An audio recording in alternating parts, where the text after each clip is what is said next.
I was looking at some notes I'd made recently about the self and about how we tend to say the higher self, the lower self, all kinds of selves, really. And I think although we try to strive for what we call a higher self, I think we have to accept that we are composed of many selves, just in the same way as we have in our world a multitude of spirits. So you could say that we have something of a multitude of selves. If we're thinking about the higher self and the lower self, then we're often thinking that we want to aim for the higher self so that we can feel as if we're, well, I suppose, for want of a better term, on a higher vibration, or bringing out the best in ourselves, or being more of the spiritual self that we are, the more realistic self in a way. I think what we have to take into consideration is the fact that the higher self is just one of the selves that we have. And when we say higher, we mean better. We mean that we're perhaps becoming more in touch with ourselves. But all the selves matter. But one thing I notice when I was reflecting in some of the notes I'd made is the fact that the doing self is often competing with the being self.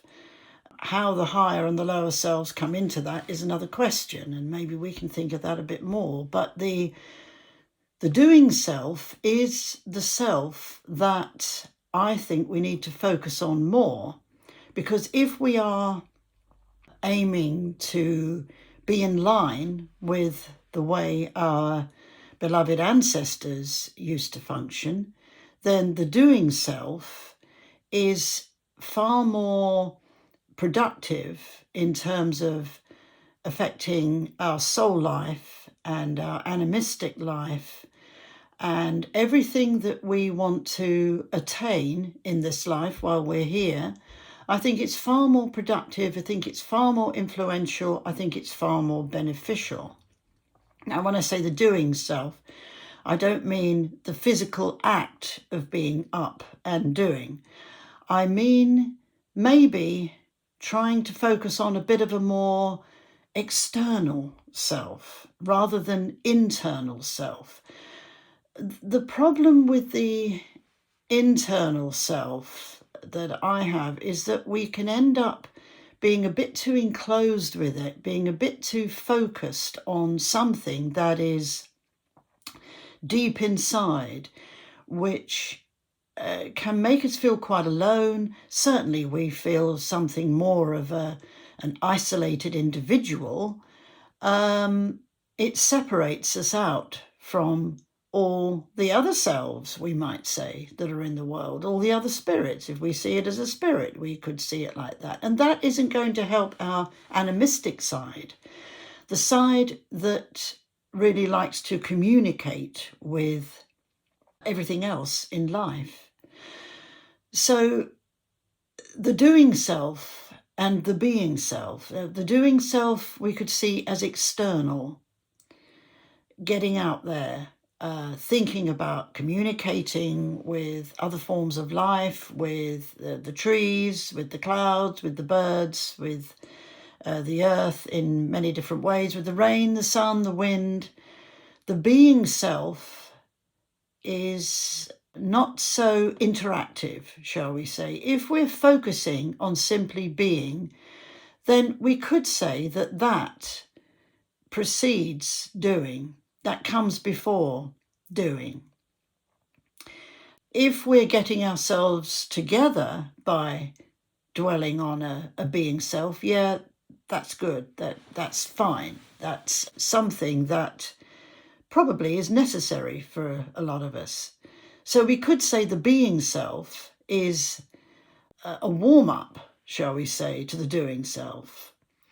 The being self doesn't encompass communication with other forms of life, with the rest of the natural world. The doing self does. Now, when we think back to our prehistoric ancestors and we think about primary organic thinking, I'm talking about that again, and I always will. We can only see doing people if we think of their lives, their everyday lives, the way they're moving around and interacting with the natural world, interacting with the animals, the birds, the trees, and moreover, each other, then we are talking about a doing self. A doing self gives you your intuition, it gives you your instinct, and brings that into play in an external fashion in whatever you're doing. A being self simply focuses on getting yourself together, on getting yourself warmed up for the externalization of what you can do when you're communicating animistically.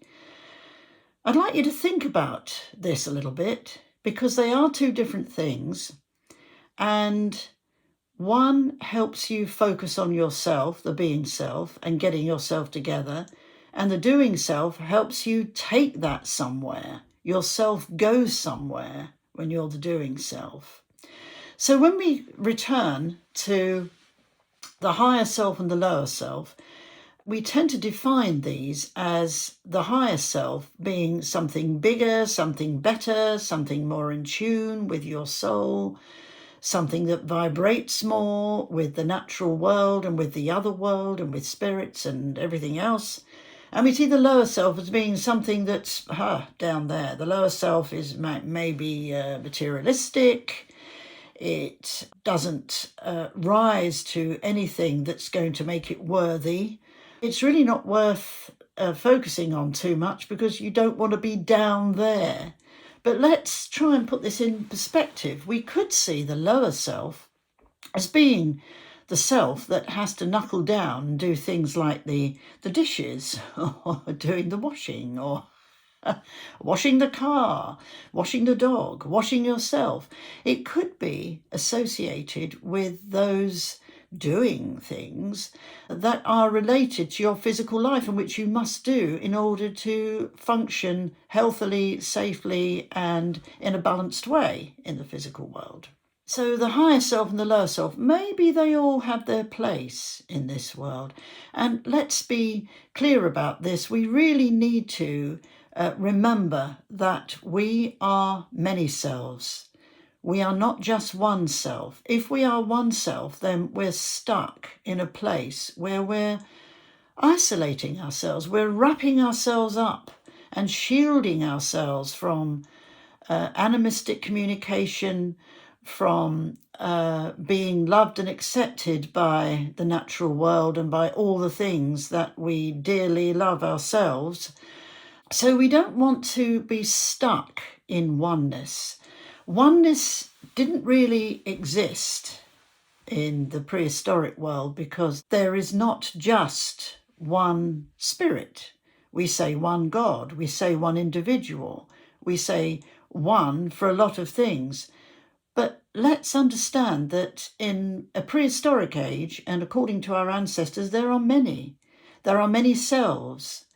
There are many spirits. There are many gods. There are many goddesses.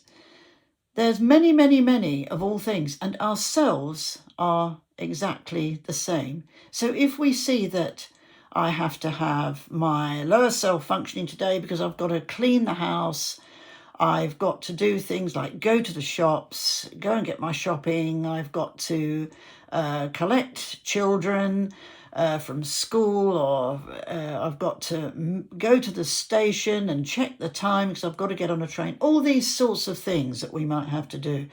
We could see that that is the lower self functioning, one of the selves, not the one self.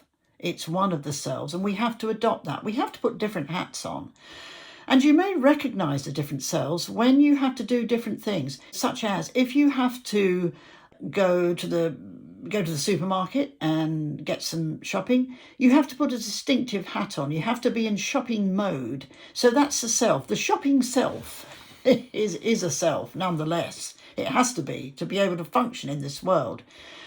But maybe then, when you go to gather with a group, if it is something that reaches you, touches you, helps you move along in life, keeps you functioning well, and you need it so much to be able to know who and what you are, then that is another self, just as much as your shopping self is. You put a hat on. It's the shopping self, and then it's the spiritual self. There are many selves, the same as when we have to meet people. If we're with a close and trusted friend, then we have a self that we can relate to more. We have something we might say, this is my real self because I can speak to you a lot better. But then if we have to go and stand in line, in a queue, waiting to talk about something official, waiting to ask somebody about something we don't know that person, but it's something we've got to see to help us along, and it's official and it's boring, then we have to have another hat on. We have to have another self. So there are many selves that we have to call into action every single day. But the doing self can come into all of this. The doing self is the thing that we need to be focusing on.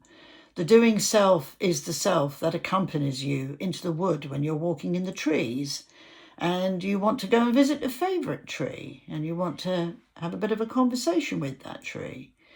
The doing self is standing in line, standing in a queue, waiting to talk to somebody about something official. Maybe you're sorting out your telephone, or you're having to go and see about something that you've really got to get ticked off, but it's a bit boring. But that's a doing self nonetheless. One self may be more enjoyable than another self, but they all have to come into your life. So when I was looking at these notes, I had these thoughts and I thought I'd share them with you. We can aim for the higher self within us, or the better self, but take care with that, because please don't try to find a perfect self, because it does not exist. You are here to meet all the highs and the lows that life can offer.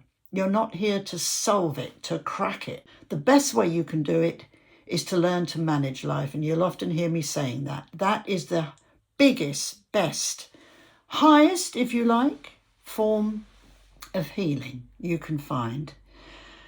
Good management of all those selves, of all those hats that you have hanging on the peg when you get inside the front door and when you go outside the front door.